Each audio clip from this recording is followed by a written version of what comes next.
Bonjour, bienvenue dans votre émission pédagogique, la bourse pas à pas. Alors aujourd'hui, on va entamer l'étude d'une nouvelle thématique qui est très importante, comment investir en bourse. Alors les semaines précédentes, pour rappel, on vous a expliqué tous les mécanismes du dividende et à partir de cette semaine, on va vous expliquer concrètement comment investir en bourse, c'est-à-dire par quel intermédiaire il faut passer et puis surtout quelle enveloppe utiliser. On commence donc par le premier chapitre, comment acheter des actions en bourse.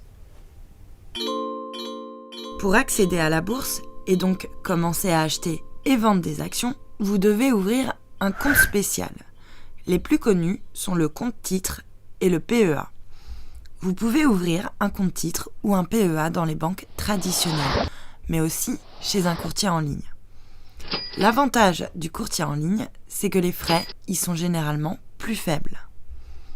Une fois que vous avez ouvert un compte titre ou un PEA et versé un capital initial dessus, vous avez la possibilité d'acheter des actions.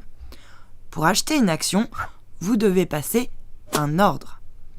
Les ordres de bourse se caractérisent par plusieurs données. Un sens, à l'achat ou à la vente, un titre, c'est-à-dire une action qui se désigne soit par son nom, exemple Renault, soit par son code Mnemo ou son code ISIN. Le code mnémonique est un code choisi par l'entreprise au moment de son introduction en bourse, permettant de l'identifier rapidement. Exemple, RNO pour Renault. Le code ISIN est un identifiant donné par l'organisme qui gère le marché boursier. Par exemple, Euronext pour le marché français, pour permettre d'identifier un titre. Exemple, le code ISIN de Renault est FR 000 01 31 906. Les ordres de bourse se caractérisent également par une quantité de titres que vous voulez acheter et un prix. Vous pouvez exprimer ce prix de plusieurs manières. Vous voulez acheter une action au prix du marché, c'est-à-dire au cours de cotation de l'action au moment du passage de votre ordre.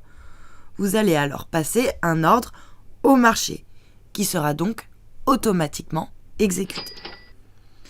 Mais vous pouvez aussi fixer vous-même un prix à ne pas dépasser pour acheter l'action. Vous passez donc un ordre à cours limité. Par exemple, Renault cote 60 €. Vous pouvez décider de passer un ordre à cours limité 58 €, qui ne sera exécuté que si Renault atteint les 58 €. Enfin, vous pouvez fixer un seuil au-dessus du cours actuel à partir duquel vous voulez acheter l'action. Par exemple, vous pouvez estimer qu'une tendance haussière peut se former sur Renault, mais seulement si elle parvient à franchir le seuil des 62 €.